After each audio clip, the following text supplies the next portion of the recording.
Bismillahirrahmanirrahim. Assalamualaikum warahmatullahi wabarakatuh. Untuk kuliah kali ini, kita akan membahas tentang pembengkakan pada skrotum. Saya Dr. Indra Jaya, spesialis urologi, salah satu staf pengajar di Divisi Urologi RSUD Arifin Ahmad Pekanbaru. Pembengkakan di skrotum bisa kita bagi berdasarkan pembengkakan yang disertai dengan rasa nyeri, seperti torsiotestis dan epididimoorchitis, dan juga bisa kita kelompokkan ke dalam pembengkakan yang tanpa disertai rasa nyeri seperti varikokel, hidrokel, spermatokel, dan tumor testis. Masing-masing topik ini akan kita bahas pada video selanjutnya secara detail. Untuk dapat memahami bagaimana proses terjadinya kelainan-kelainan tersebut, ada baiknya kita mempelajari kembali tentang anatomi pada skrotum.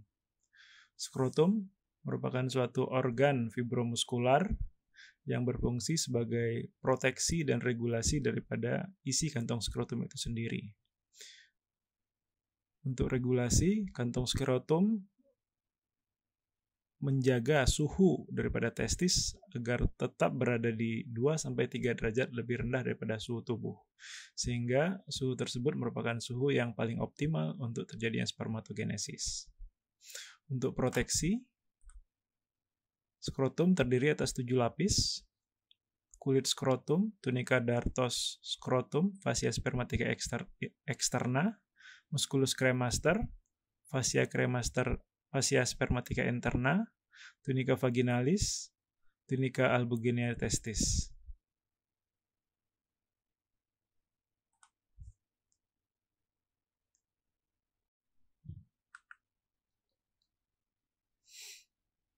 Adapun testis sendiri terdiri atas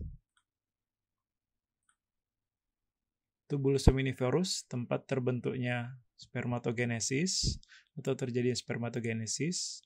Sperma yang terbentuk nanti akan dialirkan menuju ke rete testis ke dalam epididymis yang nanti akan dimaturasi dan disimpan di dalam organ ini.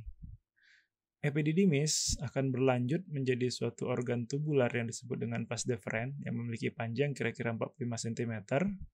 Organ ini memiliki peristaltis yang nanti akan berfungsi untuk mengeluarkan sperma saat dibutuhkan, karena sperma pada saat ini belum dapat berenang sendiri.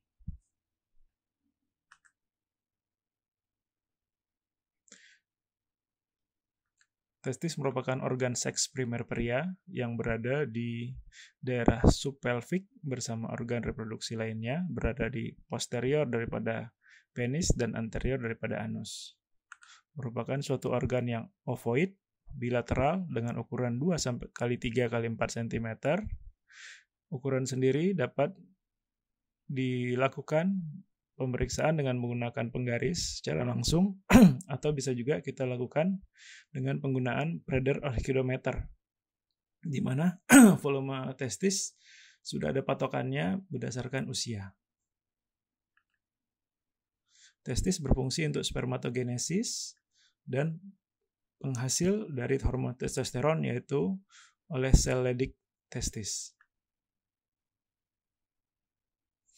Vaskularisasi daripada testis, untuk arteri, testis diperdarahi langsung di cabang aorta abdominalis berupa arteri testicularis dan dibantu juga perdarahannya oleh arteri diferensial dan arteri cremaster.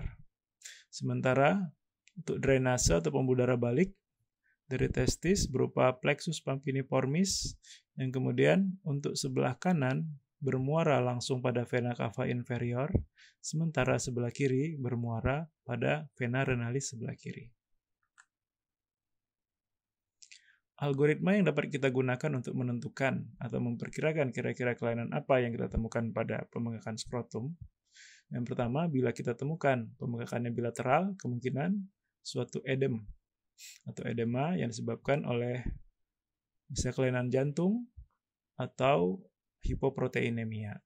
Sementara bila kelainan yang kita temukan unilateral dan kita tidak dapat mencapai bagian atas daripada pembengkakan tersebut, pada pemeriksaan transeliminasi didapatkan hasil yang opak atau tidak ditemukan ada transeliminasi, kemungkinan suatu hernia. Apalagi ditambah dengan massa tersebut dapat direduksi, kemudian testis tidak dapat dipalpasi dan dipengaruhi oleh peningkatan tekanan intraabdomen, seperti pada keadaan batuk.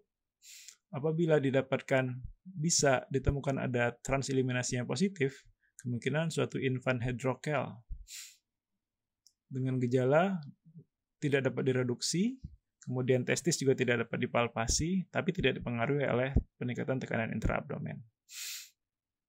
Bila kita dapat meraba bagian atas daripada benjolan tersebut, dan testisnya dirasakan terpisah daripada massa atau benjolan, dan pada pemeriksaan transeliminasi didapatkan positif, kemungkinan itu suatu kista epididymis. Namun pada pemeriksaan transeliminasi didapatkan opak, disertai dengan rasa nyeri, kemungkinan suatu epididymitis. Bila tanpa disertai rasa nyeri, kemungkinan suatu tumor ataupun TB epididymis. Sementara bila kita tidak dapat meraba testis, hasil pemeriksaan transeliminasi positif berkemungkinan suatu hidrokel. Apabila transeliminasi negatif, tanpa disertai rasa nyeri, kemungkinan suatu tumor testis. Jika disertai rasa nyeri, dapat berupa suatu torsio, hematokel, maupun epididymoorchitis. Masing-masing kelainan tersebut akan kita bahas pada video selanjutnya.